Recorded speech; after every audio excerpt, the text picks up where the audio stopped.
Njengomalumekazi bazi ukuthi zonke izinto zamalume bezenziwa yimina.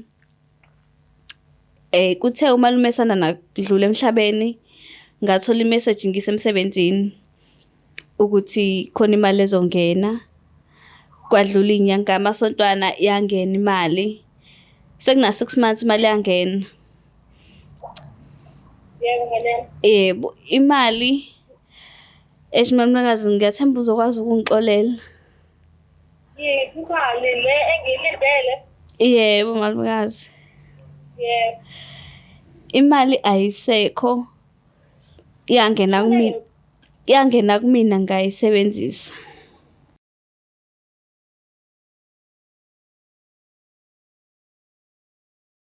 Sanibingelela bonke ababukeli be-Black Life TV. Kwesinye isiqephu esithi sikhipha izimfihlo. Nihleli noLungster. Namhlanje sivashela udadewethu omncane othi-ke nami Lungster nemfihlo ngifisa ukuyidalula la ka-Black Life. Sawubona. Yebo sawubona sisi. Unjani? Ngiyaphila kunjani? Ngiyaphila. Ngicela ubingelela ababukeli usho ukuthi uqhamuka kuphi nendawo. Sanibona kanibukela emakhaya, ngiqhamuka eMnambithi eZakheni. Ezakheni. Yes. Okay, siyakwamukela. Ubekwa yini kusuka eMnambithi? Ngisacela usizo la ka-Black Life ukuthi bangisize khona imfihlo engifisa ukuyikhipha Nkosi yami. Iqalaphi imfihlo usamncane nemfihlo? Iqalaphi imfihlo? Isekhaya. Ngifuna ukukhipha imfihlo kumalumekazi. Malumekazi wakho? Yebo. Okay, kusize sifike la kwi-point yokuthi sekuyimfihlo kwenzakalani, ungangithatha nje ngithathe ekuqaleni. Yebo. Ngikhule emakhaya bekusihlala emndenini omningi.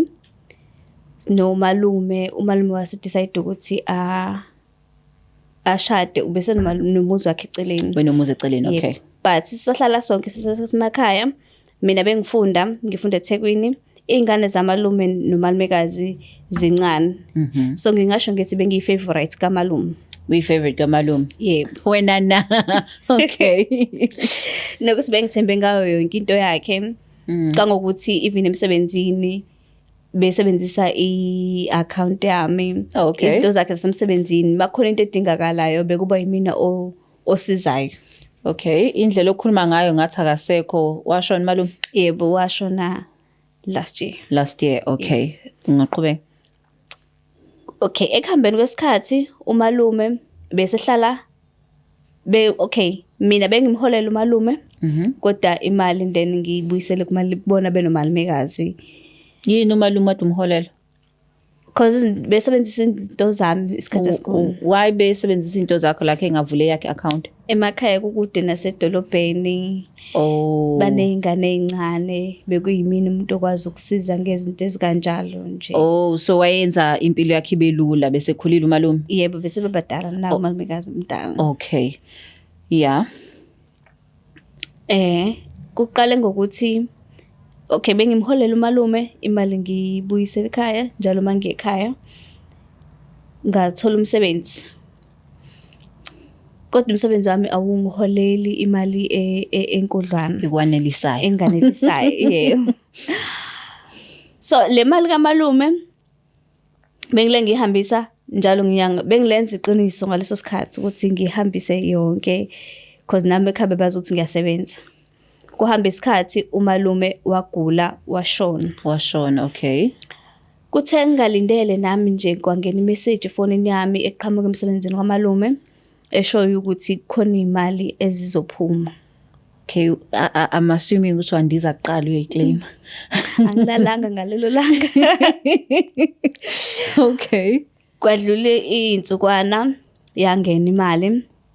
Imali ingena ngisemqashweni la ngihlala ngakhona la ngisebenzela ngakhona. Ngaqala ngayispenda nangifuna ngayispenda imali kamalume ngangasho ekhaya. Ngangatshena umuntu even umalumekazi ngangamtshena. Manje uyispenda kwini? Uyenzani? Ngingasho ngithi bekuyi-pressure namantombazane engisebenza nawo wonke benama-weave.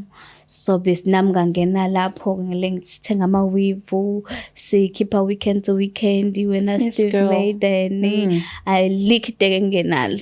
So manje ke imali kamalume ingenile kwakuyimalini mhlawumbe if ungakwazi ukusho? Kwaku 50,000. Kwaku 50 from emsebenzini. Yebo. So manje ke ngoba ubusy ke nje uyi-treater wena Awucabanga ukuthi mhlawumbe noma uthatha uhalf yophosela umalumekazi? Ngake ngacabanga kancane kodwa bengibona nami izidingo zami zanda. Ngemali kamalume?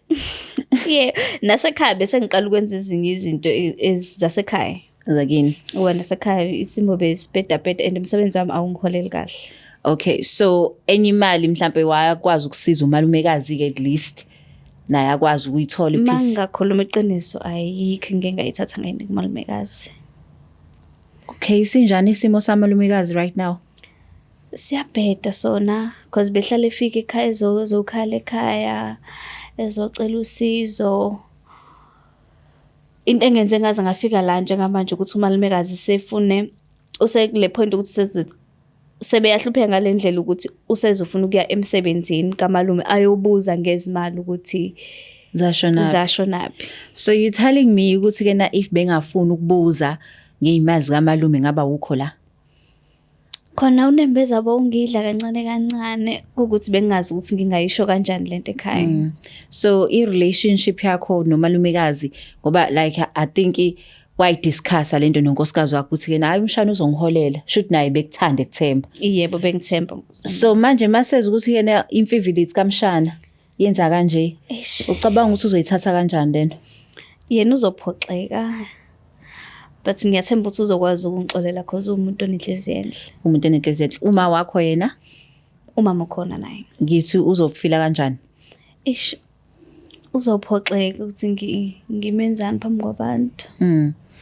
And yena angithi fanele futhi umtshele ukuthi enye imali wayenzani, umkhombisa ukuthi kena angazi wenzani ekhaya ngayo imali.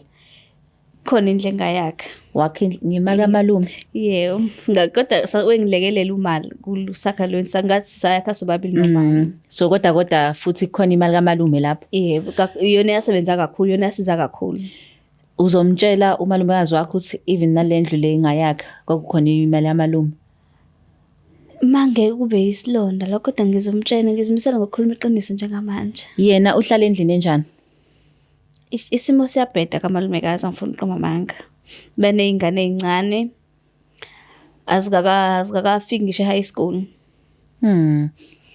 Isimo sekho right kuno round nothi room. So ma ukuthi ke nakhathi uyidla imali bungafeel bad kancane uthi eish umalumekazi wami engithanda engithemba angimphosele noma u10 athi ukujabula. Khona bengifila bad kodwa la bengikhona because bengababoni njalo bengihlala ngisebenza ngakhona la bengikhona njengoba ngisho besihamba weekend to weekend namantombazane esisebenza nawo si out sithenga ama-outfit amasha amateko amasha abizayo izinwele ezintsha buphila le life. So akhathi umalumekazi ekhuluma indaba yokuthi uya emsebenzini watshela wena noma wena uzwa ngoma wakho? Wafika ekhaya nje ezokhalela uma ukuthi baxakekile sezocabanga nokuthi ayimsebenzini. Wena uzwa ngoba? Ngangikhona kodwa wexoxela uma. Wazizwa unjani ke ikhulunywa le ndaba? Ngashawa unembeza kwathi angimtshene same time kodwa ngabona ukuthi anginawo amandla. Okay. So sizomtshela ke namhlanje somfonela. Yeah, understand ukuthi ke nizo affect relationship yakho noma wakho nayo umalumekazi nabazala bakho. Ngizimisela ukulungisa izinto ngokuthi ngimtshela iqiniso nangoba phela manje sezoze ayemsebenzini. Uzokwazi ukuyikhokha le mali. Umsebenzi engisebenzayo awungiholela imali e10 but uyangichaza mase ke umsebenzi engisebenzayo ungiholela imali. Umbuzo uzokwazi ukuyikhokha na? Inkulu yona bengakwazi ukubasiza lapho nalapho labedinga khona usizo kodwa ngengikwazi ukuthi ngikhokhe imali engaka. Okay, mawuthi uzokwazi ukubasiza lapha nalapha usho kanjani? Mhlambe ngingathatha ingane ngiyifundise mina ngokwami. Ngifundise? Yebo. Okay, vele emakhaya ayikhokhwa ama school fees. Like ukuthi ngathenga i-uniform bane staff. Ngingazama kodwa angiboni ukuthi ngingakhava konke. So mayethu umalumekazi khokha? Singaxoxisana. Ngizoxoxisana mayekubopha? Angiboni ukuthi ngaze kufike lapho. Usho kanje? Umuntu onenhliziyo enhle uyakholwa uyabhilivela ekuthenini umuntu kumele axolelwe. Ngiyathemba uzongixolela. Oh, okay. I like indlela oshangana nenhliziyo enhle uyakholwa ukuthi umuntu ufanele axolelwe. So that's why uwenzile. Cha, bengekho njalo. Thami kwenzeka nami bengacabangi. Wabona imali. Bengifuna ukufitha in la engikhona. I know, I get you. I understand. Asimfanele malumekazi. Simtshela ngalolu daba. Asithembe ukuthi ke na uzoba lo muntu lo mchazayo ukuthi uyaxolela nizokwazi ukuqhubana nephambili. Ngithemba kanjalo ukuthi uzongixolela Nkosi yami. Okay.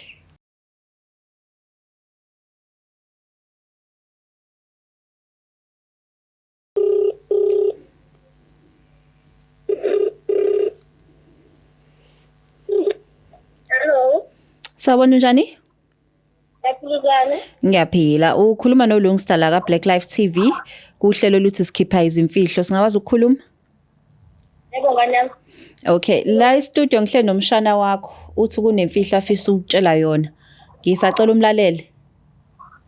Okay, ngilalela. Ngiyabonga.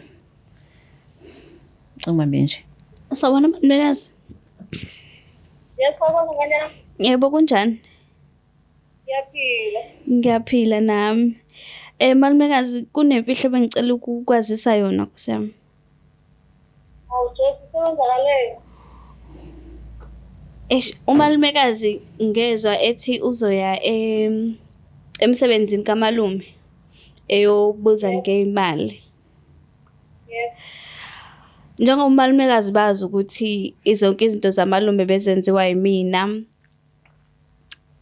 Kuthe umalume sana nakudlula emhlabeni ngathola imessage ngisemsebenzini ukuthi khona imali ezongena. Kwadlula inyanga amasontwana yangena imali. Sekuna 6 months imali yangena. Yebo ngani yami. Yebo, imali Malumekazi ngiyathemba uzokwazi ukungixolela. Yebo, imali le engilindele. Yebo Malumekazi. Yebo. Imali ayisekho. Yangena kumina. Yangena kumina ngayisebenzisa. Wayenzani? Yangena kumina ngayisebenzisa Malumekazi ngicela ungixolele bandla. Wayisebenzisa ngelani? Ngeke ngisakwazi ukuchaza okuningi Malumekazi kodwa nasekhaya ngasho ngasiza kancane enye ngayisebenzisa ukwenza izinto zami.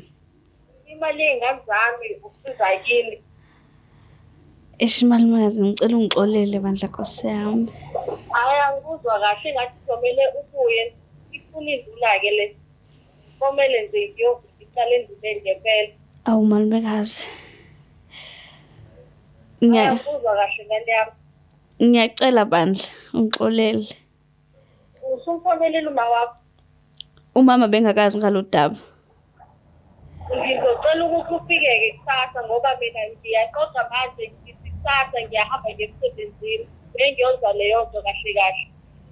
Yebo ngizofika. Kodwa bengicela bandla Malumekazi akwazi ukungixolela ngale senzo. Alukho uxolo engaba nalo ngaphandle kokuthi ikhokhe. Ngikhokhe yonke. Sezwani? Yebo. Yebo. Ngingazama ukuyikhokha kodwa angibo iningi Malumekazi. Kumele uyikhokhile kusasa kuzomela uyikhokhile leyo mali ngiyayidinga. Ungakwazi ukungibekezelela mhlambe isikhashana Isikhashana kanjani? ukuthi mhlambe ngcono ngikhokhe ngenyanga. Hey, singakhuluma lokho kodwa nje ekugcineni komele uyikhokhile ngani yami leyo mali ngiyayifuna. Yebo. Kodwa yenza kanjani lento umali wakho ekuthenze kanje? Ngingasho ngithi inkinga zomhlaba Malumekazi ngiyaxolisa. Sathane ngani? Ngiyaxolisa. Uzoyifuna inhliziyo yami. Ngizofika sikhulume. Yebo ngiyakuzwa. Yebo. Sawona? Ngiyafunda. Uzizwa kanjani umshana wakho bakithi uyachaza la ukuthi ngiyamthanda? Ngoba ngoba phela iyona ngane ebeyithenjiwe lena ekhaya. Hayibo Nkosiyami angisakwazi ukukhuluma mina. Kodwa-ke ngoba Shem uyathembisa ukuthi uyafisa ukulungisa, uzokwazi bakithi umxolela? Angiboni ukuthi ngiyomxolela kodwa nje ekufundiseni kumele yena edusile. Ngimuzwa ekhuluma ukuthi mhlawumbe angakwazi ukukhokha ngenyanga. Ngoba uyasebenza shuthi-ke komele enze kanjalo vele. Manje-ke i-relationship yakho naye? Mina angisathembi lutho nje. Kwanoma wakhe ngoba shuthi mhlawumbe uyazi indaba owayengazange amkhuze wayesekuqaleni. Awu but umama uthi akazi. Sesizwa kusasa kahle kahle basebuyile-ke sesikhuluma ngayo le ndaba. Okay. I know, siyabonga ukuthi ubambe i-call yethu. Okay, mama, ngiyabonga. Okay, thank you. Ngoba ethi uzoya enduneni, indlela enenza ngayo izinto lezo, uthi liye enduneni. Ngasemakhaya munecala kuyayiwe indaba enduneni kuyoreport ukuthi ubani umoshile. So ngobuya enduneni kuzobe kukhona nabanye abantu bendawo. Kuzobe kukhona nomphakathi. Nomphakathi. Maybe you should. Kodwa ngizimisela ukulungisa yonke into ngingakwenza nakusizwe. No, ilokho kubalekile ukuthi uyimisela ukulungisa and uyimisela ukumelana nalento le. Because umunye bengekayi. Iyangidla nayo iyangidla. Because isimo komalumekazi asikho right, asisihle. Asikho right. Yebo. So awucabangi umphakathi uzokubuka ngelinye iliso ukujudge and futhi ke na indlela akhuluma ngayo ukuthi ke noyingane ethenjiwe khona abanye abazojabula bathi isithenjwa Kontanga bami mhlawumbe bazojabula because ngiyile ntombazane beyithembekile nasemphakathini. Sihamba nasesontweni. Baningi abazophoxeka ngalesenzo. No, okubalekile ukuthi ke na wenze the right thing. Lokho kubalekile. Ukuthi wenze the right thing, usuzomenda no antu wakho nilungise ungaphinde uyenze. Ngiphinde ngiyathembisa. Nona izwela ke babukele emakhaya uyathembisa singayaphinda yenza into kanjena. So Black Life TV sinthanda kakhulu. Please don't forget to share, like and subscribe nguLungstar. Bye bye. It's the Black Life TV.